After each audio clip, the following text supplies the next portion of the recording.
Hello friends, KSR academy commerce institute के YouTube channel पर एक बार फिर से आपका हार्दिक स्वागत है। फ्रेंड्स, हम बात करने वाले हैं परक्यूसाइड्स की। परक्यूसाइड्स का मतलब हमने प्रीवियस लेक्चर के अंदर कवर कर लिया है। अगर आपने वो लेक्चर नहीं देखा है तो प्लीज प्लेलिस्ट में जाइए, इनकम टैक्स की, वहां पर आपको वो डिटेल में मिल जाएगी।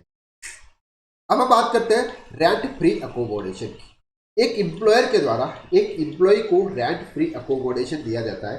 दैट मीन्स उस पर्सन को रहने के लिए एक जगह दी जाती है, चाहे वो फ्लैट में हो, चाहे वो विला हो, चाहे वो कोई बंगलो हो, कुछ भी उनको रहने के लिए दिया जाता है। और उसका जो रेंट होता है वो एम्प्लॉयर पे करता है। एक होता है HRA, जो अलाउंसेस होता है, वो अलाउंसेस एक एम्प्लॉय को दिया जाता है और एम्प्लॉय उसको पे करता है। लेकिन यहाँ पर हम बात करने वाले हैं परक्यूसाइड्स की। परक्यूसाइड्स का सिंपल सा मतलब है कि वो उनको रहने के लिए जगह दे रहा है, जिसका रेंट कौन पे कर रहा है? एक एम्प्लॉयर पे करता है। उसको बोलते हैं रेंट फ्री अकोमोडेशन। अब रेंट फ्री अकोमोडेशन का हम किस तरह से वैल्यूएशन करते हैं वो हम यहाँ पर देखते हैं।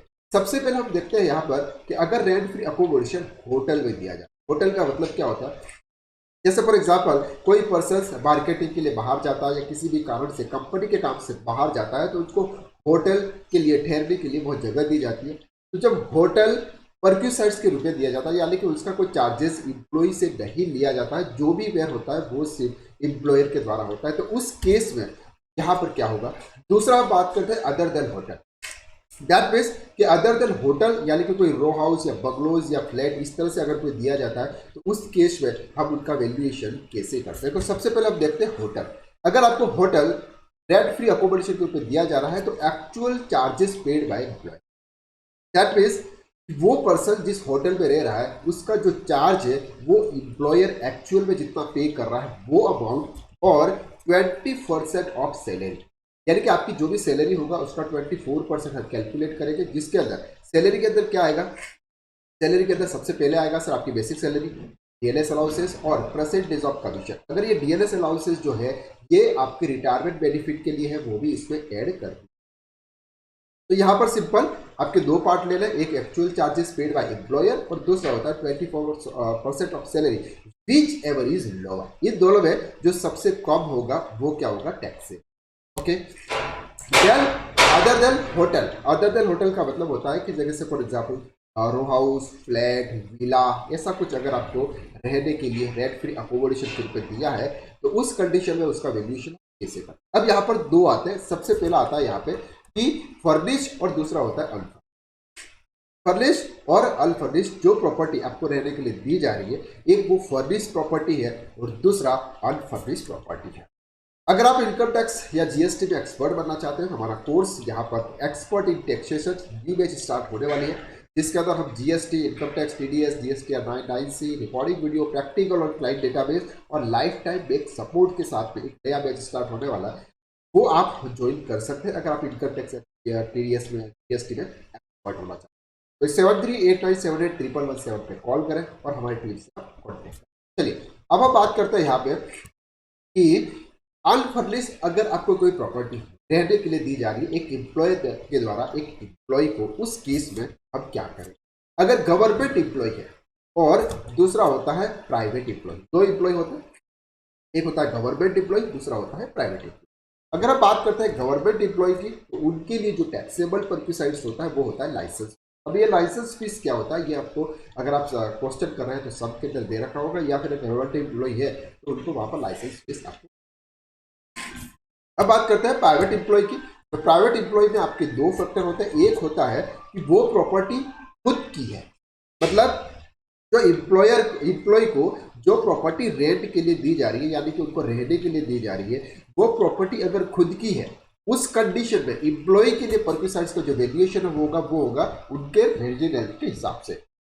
मतलब जिस सिटीज के अंदर वो रह रहे हैं उस सिटीज की पॉपुलेशन अगर 25 लाख से ज्यादा है तो उस कंडीशन में 15% ऑफ सैलरी का वैल्यूएशन।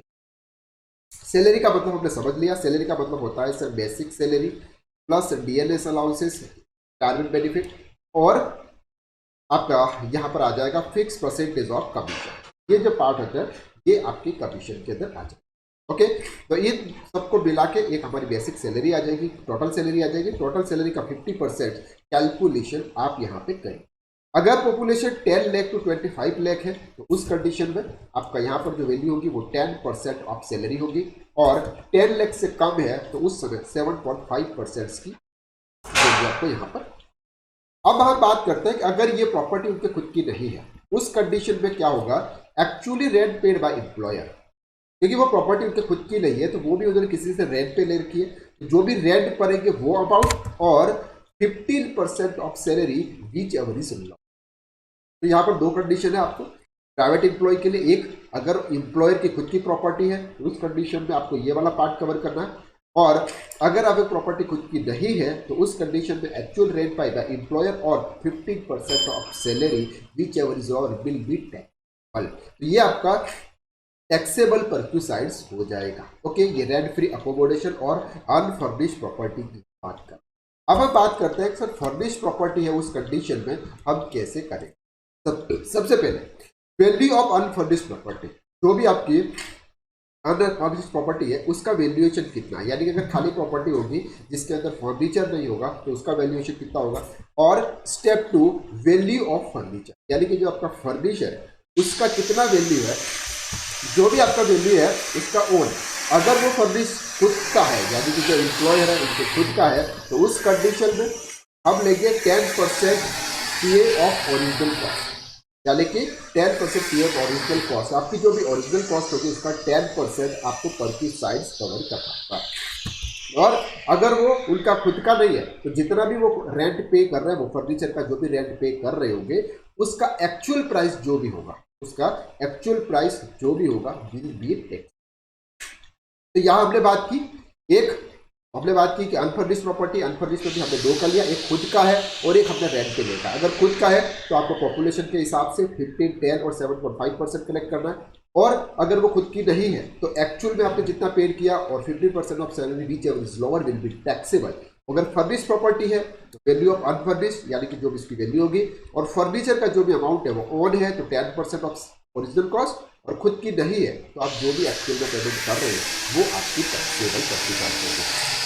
अब सर इसका कैलकुलेशन कैसे करते हैं, सम कैसे करते हैं, तो इसके लिए अगर आप ये सम करना चाहते हो यानी कि टोटल आप इसका कंप्यूटेशन बनाना चाहते हो विद परक्यूसाइड्स के साथ सैलरी का हेड का अंदर, तो आपको हमारा टैक्स कंसल्टेंट का कोर्स ज्वाइन करना होगा। वहाँ पर हम आपको डिटेल में सिखाते हैं कि परक्यूसाइड्स का कैलकुलेशन किस तरह से करते हैं और कंप्यूटेशन हम किस तरह से प्रिपेयर करते हैं। तो आज के लिए बस इतना ही, नेक्स्ट लेक्चर में फिर मुलाकात करते हैं, तब तक के लिए